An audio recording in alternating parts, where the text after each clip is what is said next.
you today. My name is Shannon, and this is my YouTube channel, Whiskey and Wool.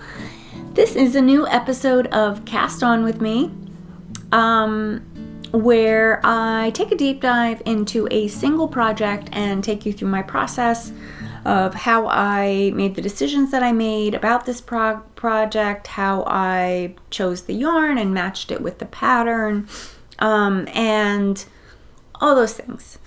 I know it's not for everyone, so if it's not for you, that's fine. I'll be back in another couple weeks with a Knitter's Life series, which is more of your traditional knitting podcast where I sit and go through my finished objects, works in progress, and talk to you a little bit about what's happening in my life.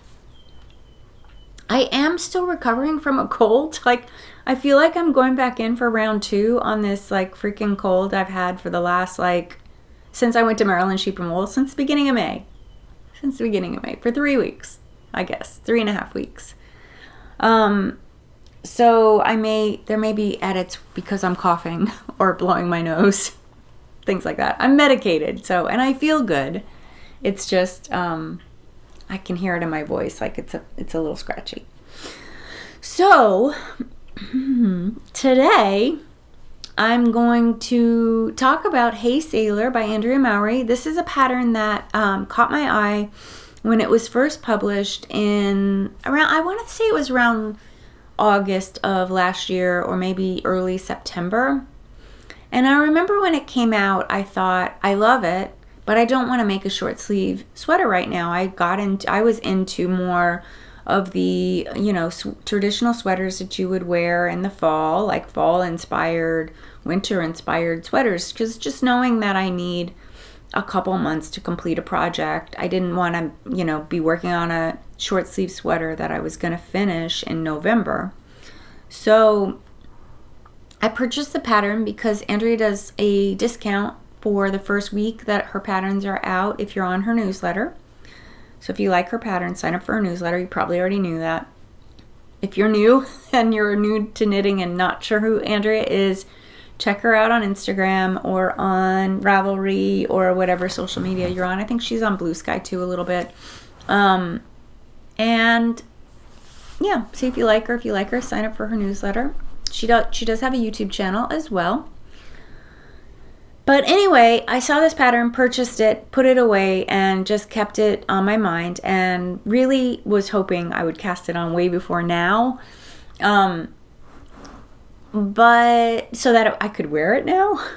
It's actually kind of funny. I'm wearing Jethro by Tanis Lavallee of Tanis Fiber Arts. It's a knit and crochet cardigan that I made out of handspun. It was really fun project. It was fun making the granny squares. First time I've ever made granny squares. I'm not a big crocheter. And just really fun project. Highly recommend. I wish I made it extra long, and now I like it. I just wish I want a cropped one. So maybe down the road it'll be a project that I'll do. But it was really fun. As soon as I saw the combo of crochet and knit, I wanted to do it. All right, so back to Hey Sailor. I have a pretty big stash. So when I'm thinking about making a new pattern, I'm also thinking about my stash. And what do I have in my stash that would work for this pattern? And Andrea knit this pattern out of a cotton merino blend, a yarn that's cotton merino blend, and I don't remember exactly what it was. I think it was a Sandes Garn cotton. I'm not sure what their line that's cotton merino blend is called, but I think it was that. And I thought that was interesting. I considered purchasing it, but I have knit with cotton in the past, and it's an experience I don't really like. I know that a cotton merino blend is probably gonna have the best of both worlds, but I have to say, cotton sweaters that I've made in the past are really heavy. It's really hard to if you think about cotton, you think about oh, my you know, my cotton t-shirts, they're really cool. It's probably what most of us reach for on any given day in the summer when it's hot. We'll reach for cotton because it tends to be a cool fabric, and it breathes and it's comfortable. But when you're knitting with it, like with a yarn that, you know, has substance, the way that even a fingering weight yarn can have substance, it's just not the same. It turns out to be really heavy, much heavier in weight than a wool garment of the same weight yarn, like fingering weight to fingering weight. Cotton tends to be heavier unless it's spun very lofty, in a very lofty way. Yeah, it's just something that I know from past experience. It's not something that I want to wear. It's not something I'll reach for. It's not something that I automatically think, oh, that'll be cooler to wear than the wool.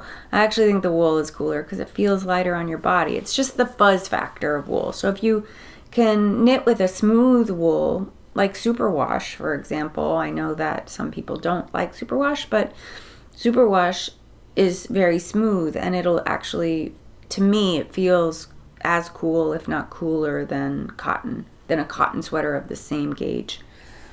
So I knew I didn't want to use a cotton. So I've just been sort of thinking through what could I do? And in the beginning of April, I started to spin this yarn here. This is a handspun. I'm a hand spinner. This is handspun yarn from Bramble Ridge, fiber from Bramble Ridge, 100% cormo. In the colorway Fishbowl, and I think you can see the idea is like it's, you know, goldfish swimming around in a green and blue pond. So I started to think that this would probably be pretty nice in that sweater, because I think it's going to knit up to be primarily green. I just finished this here. Look at this one. So I think it's going to be mostly greens and blues, like these kind of very vibrant greens and blues with just some bits of the red, which the red really diluted quite a lot in the spin to more of an orange. Like it's pretty much like in that red orange zone, I would say. So anyway, I just thought this would look really great in that stitch that is Hey Sailor. So I just finished this spin, so I now have 3 skeins. This is the biggest one. I have 800 yards. That's exactly what the pattern calls for the main color. So this is going to be the main color. And once I had decided that this was going to be the yarn I was going to use, I knew I wanted to pair it with white. So I looked at Sandes Garn just to see, could I swallow using the cotton merino? And I found their Sunday brand. This yarn. And I purchased white. I got this from a yarn shop that's not too far from me. It's in Red Bank, New Jersey, which is about an hour down the shore. And I purchased 2 skeins of it in this bright white. There is a creamier white, but I thought that the bright white would make a better pairing with this yarn, so that then the colors in this yarn can really just sing. So I bought 2 skeins and I proceeded to swatch. So here's my swatch. That's the lovely stitch pattern. I really like how it has these micro stripes and wavy, like a wavy line. This is a mosaic knit pattern, stitch pattern. And what that means, if you're not familiar, it's color work, but you only knit with one color at a time. So as you knit a row or a round, you're just knitting with one color. and you're slipping stitches at times to create things like these boxes. So those are knit in the main color, and then the stitches are slipped when you're knitting with white. So you can see on the back the slips right there of the white. So it's I love mosaic. I really love the graphic nature of it. Like, you can get some really cool geometric shapes in mosaic knitting. So I've always liked it. I've always been a fan. Some people don't like it. It is slower. It feels slower because the stitches are stacking a little bit more tightly because you are slipping at times. So and you can actually see that stacking happening with where I put the boxes, and this bulge right here is a result of the stitches stacking in the boxes. So it will be slightly slower than doing a true color work. Oh, so back to the swatch. So I started the swatch, and down at the bottom, down here, I was using one skein, and I quickly realized it wasn't thick enough. It wasn't doing the job of standing up to the Sunday. Is very, it says it's a fingering, but it's a very light fingering. Let me just see if it says exactly. Wait, but it's really, really thin. And I was reading other patterns that use this yarn, and people used it held double. So I quickly realized I needed 2 more skeins. So I ordered 2 more skeins. I gave them the dye lot that I had originally received, and they were able to match it. So I do have 4 matching skeins of the Sunday yarn. So that's great. I was really happy once I realized that I should be holding it double. I'm a little bummed I have to hold it double, actually, just because it's like it's another ball to juggle and manage. But it's fine. It'll work out fine. So yeah, I was pretty happy with the way it looks. This particular, you can really see how orange this yarn is.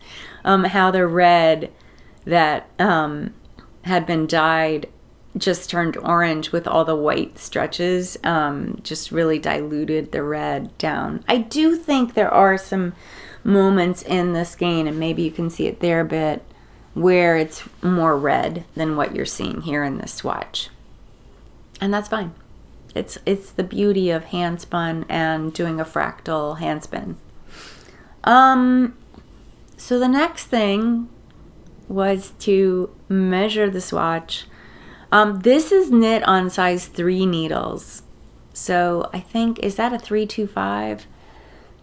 Yeah, it's a 325 because 2.5 is 2.5, US 2.5 is a 3mm. So it's a 325. This is knit on size 3.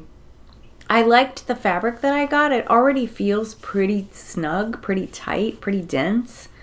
And I don't want to go any tighter.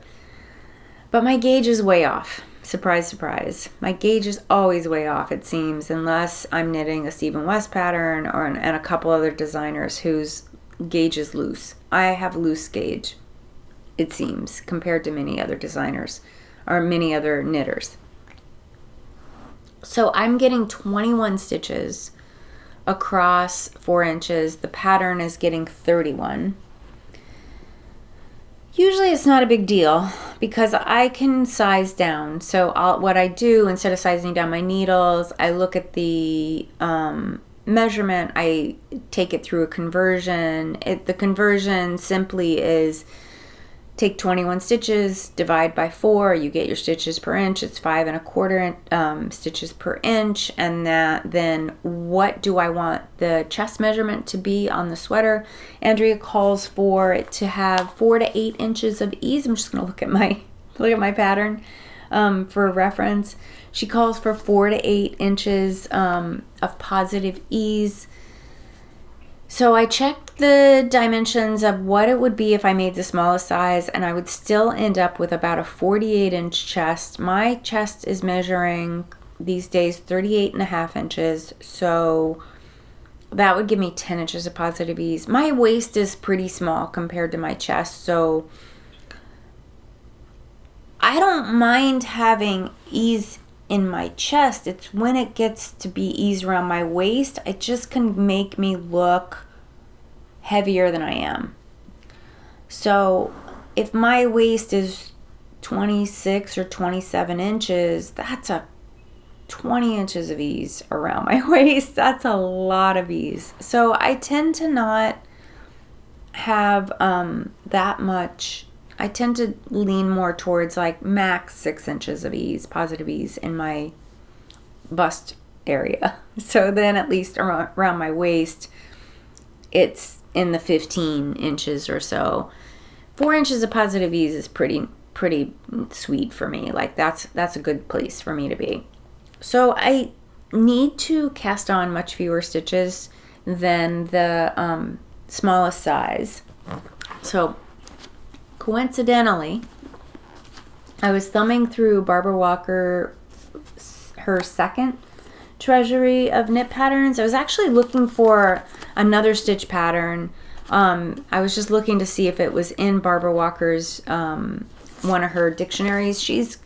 I want to say she has 5 of these. I own 3 of them. This one I've owned since the 90s, maybe even before that. I might have picked it up in the late 80s. I'm not sure when it came out, but I had her volume 1 before I had this one. Anyway, I was thumbing through it, and where this yellow post-it is, I found the pattern. I found the stitch pattern that Andrea used. It's called Wave and Box. But what was helpful with this is that it told me that the stitch pattern is a 10 stitch repeat. So that allowed me then to know what increments would be okay for me to reduce the stitch count by. And I think I can safely reduce the stitch pattern by 10 stitches. Actually, I decided, so for her smallest size, she says cast on 249 stitches. I'm going to cast on 229 stitches. That'll give me a finished bust measurement on the sweater of 43 and change. So it gives me some fudging room in case my small swatch is not 100% accurate.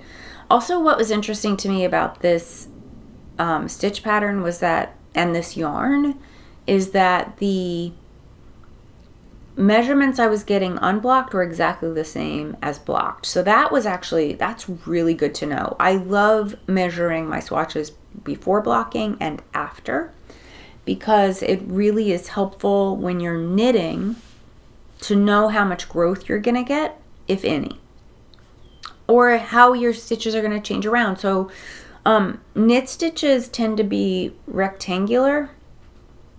Sometimes they're rectangular this way, and sometimes they're rectangular this way. When you're knitting garter, they're rectangular this way, and then they stretch this way when you block. Oh my gosh, it's making hearts. Yes, I know I can turn that off. But anyway, so they'll be this way, they'll be long, and then they stretch wider when you're using a garter stitch. Different stitch patterns will grow in different ways, but almost always you have a rectangle. So usually the rectangle is squashed so that your row count is, you need more rows to equal 4 inches than you need stitches across. So maybe that helped you with something that you're working on. So my row count was also off by 10 rows. So, maybe it's going to be a faster knit, even though it's on size 3 needles. All right. So I caked all 3 of my skeins of this lovely yarn. There shouldn't be any color variation, although I know, like, this one has a big red section. Another one had a big red section at the beginning, and I ended up using all of it in the swatch because these all are starting with green. Yeah, I don't know. It's funny when I'm spinning, when I buy fiber, So when I spin it, I bought this fiber and I loved it. I still love it. I love the outcome. But I have to say, like, as I was plying it and there would be big orange sections, I was like, oh, because I really like the green and turquoise. There's this like lime green and turquoisey green in there mixed together, and I really loved those moments. And I was a little bummed when there would be these long orange moments. I think I'm going to love it just fine knitted, but that just often happens to me when I'm spinning. I will just be like, oh, that's a bummer, because it'll be like certain things. I have some new fiber coming that I know I'm going to feel that way, the same way when I'm spinning it. So I may do some modifications, but we'll save that. Put a pin in that. We'll save that for another day. All right. So Andrea recommends doing a tubular cast on. That's kind of been her go-to cast on method for the last few years. And I learned a tubular cast on method that I really like when on the Mazzani sweater, which is one of my works in progress that I've been talking about lately. And in that pattern, what you do is you do a provisional tubular cast on. So and maybe Andrea does this too, I don't know. I'm just doing what the Mazzani pattern taught me to do because I really like the results, and I've now done it a few times. So I grabbed some scrappy white. This isn't the Sunday. This is some other scrappy white yarn that I had. And I cast on half as many stitches as I will need. And in my first row, I'm going to knit one of the provisional stitches and then do a yarn over. And that'll be considered the right side. And then on the reverse side, I'm going to be slipping one and knitting the wrap. So I'll be slipping the stitch that I knit, and I'll be knitting the wrap. And on this side, on the right side, that knit will turn into a purl.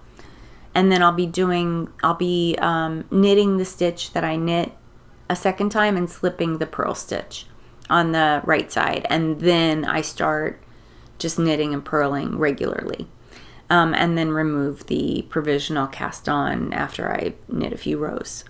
So, without further ado, I am going to cast on, and I am still uncertain of which skein I should use. I'm leaning towards this one. I'm going to use this one. This is the one that I just spun. I most recently finished. I finished it yesterday. So, grab my glasses. Oh my god, so the rib is on a size 1 needle. It is so tiny. I don't know the millimeters. I'll pop it on screen. I have one size 1 needle, and this is it. I don't know what I bought this for. I think I might have bought this to do magic loop socks, maybe. I don't know. I don't recall. I'm an English knitter, and when I start knitting, I just start with a loop over my finger. I don't do a slip knot or anything, and then what I'll do is I'll be tucking that tail in. But anyway, I'm gonna have some quiet time here while I do this cast on.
that wasn't that much knitting. Because I realized that the yarn I used for my provisional cast on is too splitty. It's a handspun, and it's one I made a long time ago, and it's a little too splitty. So with these teeny tiny needles, the yarn was the provisional cast on I had used backwards loop cast on for this provisional was just not holding up and splitting, and I was having too hard a time to pull the yarn through. So I grabbed this little mini skein of some fingering weight superwash, which has a really nice smooth finish, and that was much easier to handle. So I've done my initial row. So note to self, when you're using teeny tiny needles and you're using a provisional cast on, smooth yarn. So yeah, I did my first row of knit one, yarn over, so that I end up with the 229 stitches that I need.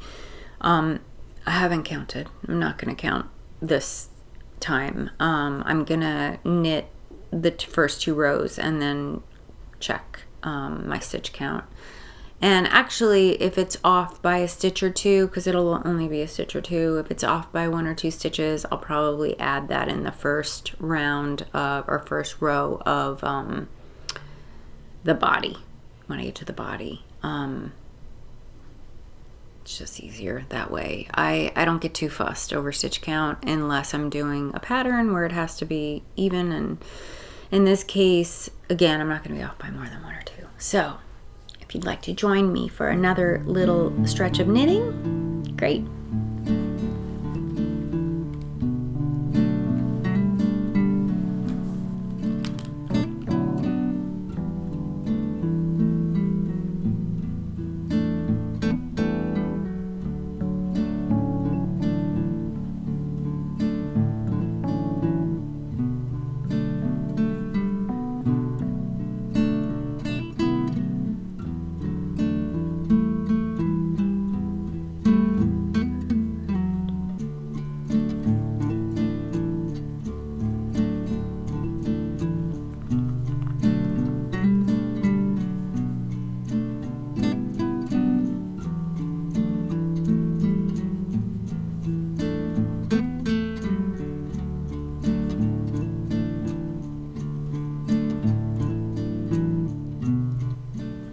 Baked a cake this afternoon and it smells so good right now.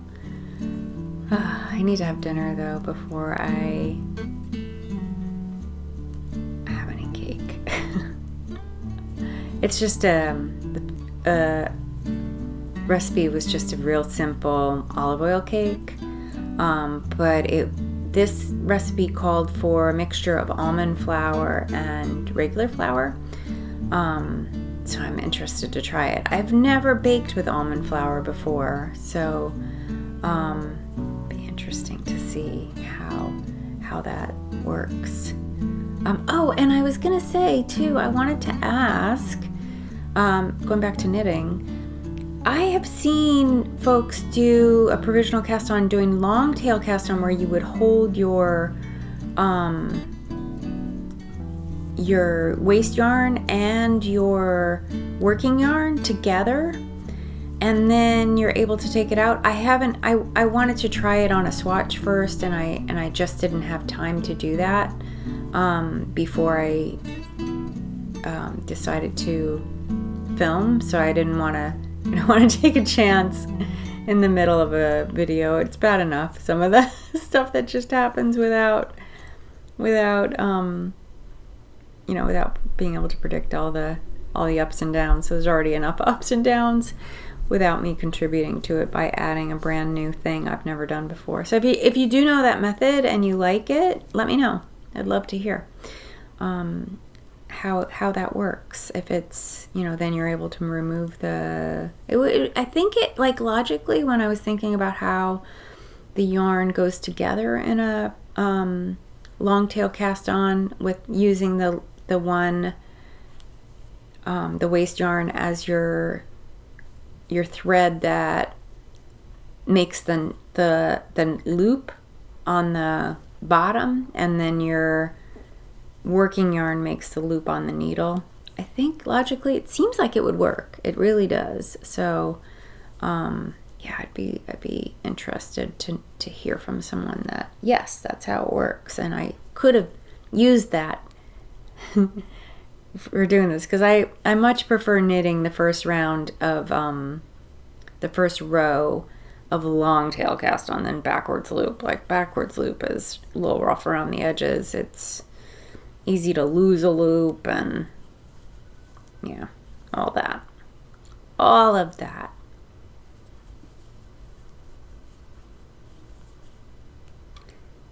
Let me know what you're working on too. Would like to hear what you're working on. My apartment building, we turned the heat off, of course. Like, the heat always goes off, I want to say like between April 15th and April 30th, they turn the heat off. I mean, this is a small building, and many owners live here. I think our rental capacity is pretty small. I think it's like, I don't even know. It doesn't matter. Anyway, so there's a lot of people that own here. So because of that, our voices are, pretty powerful. So they do leave the heat on much longer than what New Jersey requires for buildings, especially rentals. And so, but this Memorial Day weekend, it's a bank holiday weekend here in the U.S., has been really cold here.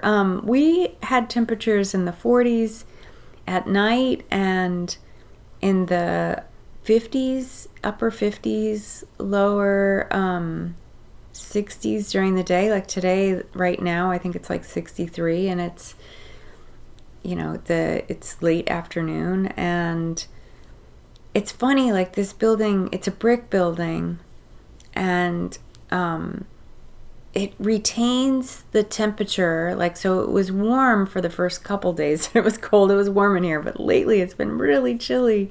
And I kind of like it, but on the other hand, I'm like socks on, layers of t-shirts and sweaters, and an Afghan. I've got this Afghan behind me this throw behind me out of the closet.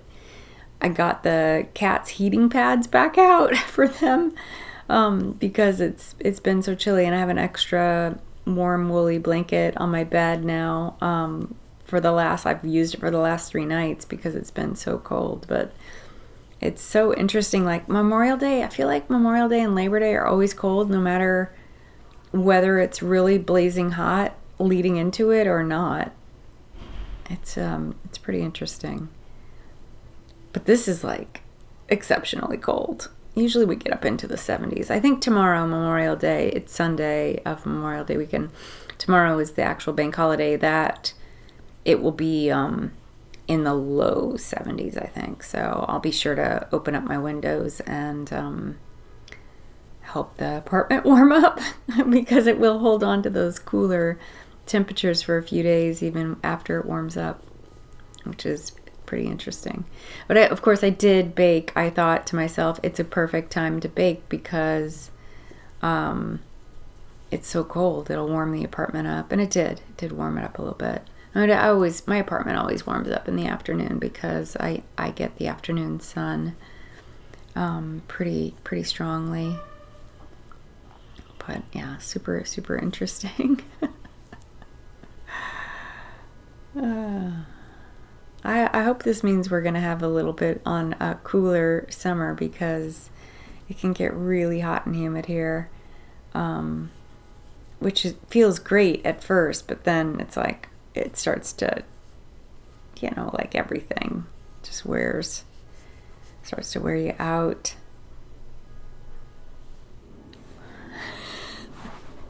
Just laughing at myself for not starting at the beginning. So the sweater is bottom up. It's funny, every single sweater that I have in my queue, like the next 4 sweaters, they're all bottom up, which, yeah, I prefer top down. So anyway, bottom up sweater, knit in a single piece until you get to the armhole. And then when you split for the armhole, you are knitting each back separately, left back, right back, and then you knit the front yokes and then join at the shoulders. And I haven't read that far in the pattern, so I'm not sure how she has us join, if it's a 3 needle bind off or what. But there is a rib, like a rib knit collar, I think. So maybe, yeah, I'm not sure. I guess I'll find out when I get there, and I'll talk to you about that in a Knitter's Life episode if there's anything of note. I'm just going to get to the end of this row and I will sign off, because I can see this is really taking me much longer than usual to get across. Okay, so I've done my initial, there you go. I did my initial cast on this peach yarn, and then my knit one, that's my tail. You're seeing the loops here. Let me move down the needle. My knit one, wrap one, or yarn over, knit one, yarn over, knit one, yarn over. Then turn the work, knit one, slip one, knit one, slip one. So you're slipping what looks like a purl and knitting the wrap. So now I do one more row of knit one, knit the knit, slip the purl, and then I'm good to go. I can start doing knit one, purl one for the ribbing on both sides, and until I get to whatever width this is supposed to be. I have a feeling it's like 2 or more inches, maybe 2.5 inches. But it's gonna take me a while on these teeny tiny needles. So anyway, I'm gonna get some dinner. I hope you're doing well, and I will see you in a couple weeks with a Knitter's Life. Bye.